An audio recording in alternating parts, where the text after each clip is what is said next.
There are no hard statistics on how many people are working remotely around the world, but the company Cisco has said that in China, their video conferencing software has been seeing 22 times as much traffic as it did before the outbreak.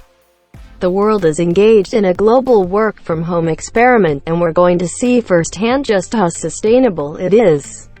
There are already studies on this, and the results are very positive. One found that people working from home have 16.8 more days worth of productivity a year. Those studies have always been out there, but if employers see the results firsthand for themselves, there's going to be no denying that letting people continue working from home after the pandemic is over isn't going to send them out of business. And that could be incredible for our life satisfaction. Finland tried universal basic income in 2017 and 2018 and concluded that it left people happy but jobless, which might be what we find in the rest of the world as well. The idea of sending every person in a country a monthly check, even if they don't go to work, was starting to crop up on the odd campaign trail, but in most countries, it didn't sound like anything we'd see anytime soon. They've even experimented with robotic hospitals, where machines take your temperature, deliver your meals, and disinfect your room to keep humans from having to come into contact with someone carrying a disease. Companies that use more automation are already doing better than those that rely on cramming human workers into a tightly packed factory, and companies are starting to notice. China has already started replacing delivery drivers with drones, and they're reporting that they're faster and safer than human workers. A lot of parents are turning to homeschool, and since homeschooled kids typically score higher on standardized tests than kids in public schools, there's a good chance that a lot of those parents will decide to stick with it. Schools are shutting down in nearly every country that's seen an outbreak of COVID-19, and that's pushing parents and teachers into a whole new era of education.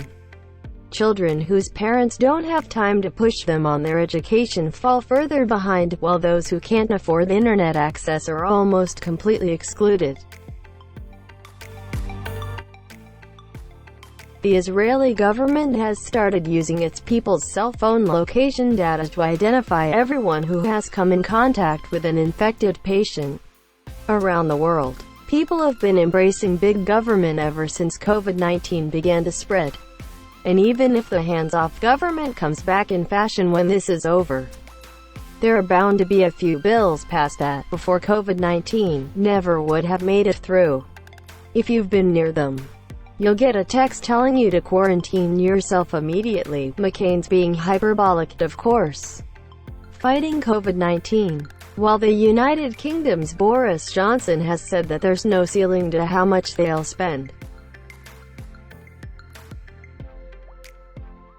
Americans are going to have to change their voting rules this year, and we can expect those changes to be permanent. 2 in 3 Americans already say they're worried about voting in person, and some are already fighting for change. On April 15th, with the pandemic ravaging their country, the people of South Korea are going to have to line up outside of booths and cast their vote in the 2020 election. It's especially going to affect the United States, where primaries are already underway and a federal election is scheduled in November. They're going to require voters to wear masks and disposable gloves, and they're going to check everyone's temperatures before allowing them to enter. We can count on the voter turnout is abysmal, and it's going to be a wake-up call for the rest of the world. That's going to change the face of our world, because while a lot of local pubs aren't going to survive, the big companies are going to persevere.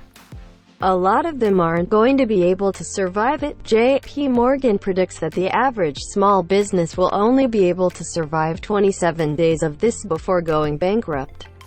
France, Spain, Italy, Germany, and the United Kingdom are just a few countries that have shut down all bars and restaurants, and, in countries that haven't mandated it, few people are choosing to go out for drinks. The world is struggling with a shortage of ventilators and face masks. And it's just not feasible to rely on China to take care of it on their own, especially when they've been one of the hardest countries hit. But as China has gone under quarantine and has struggled to keep up its pace, it's become increasingly clear just how dangerous it is to rely on a single location to supply the world. We're going to have to start relying on other countries for manufacturing, and that's going to hurt China long after the pandemic is over. People started to realize that the health of the poor affected everyone, and the first discussions that would lead to universal health care began. There are only a handful of countries that don't have universal health care today, and one developed nation, but this could be the moment that pushes the rest of the world into free healthcare. 0.41% of Americans already say that they are more likely to support universal health care in the wake of the COVID-19 pandemic. And policies seem to be pushing that way, too. The U.S. has already pledged to let people get tested for the coronavirus free of charge, and some politicians are pushing to make treatment free, as well. If treatment isn't made free before the pandemic's over, we're sure to see more people demanding it. Experts are already predicting a revolution, one that analyst Kathy O'Neill has described as Occupy Wall Street 2.0. COVID-19 is going to put us to the test, but when that test is over, we're going to have a better understanding of the cracks in our societies. According to analysts at J.P. Morgan Chase, there is no longer doubt. We now think that COVID-19 shock will produce a global recession. A lot of people are going to lose their jobs.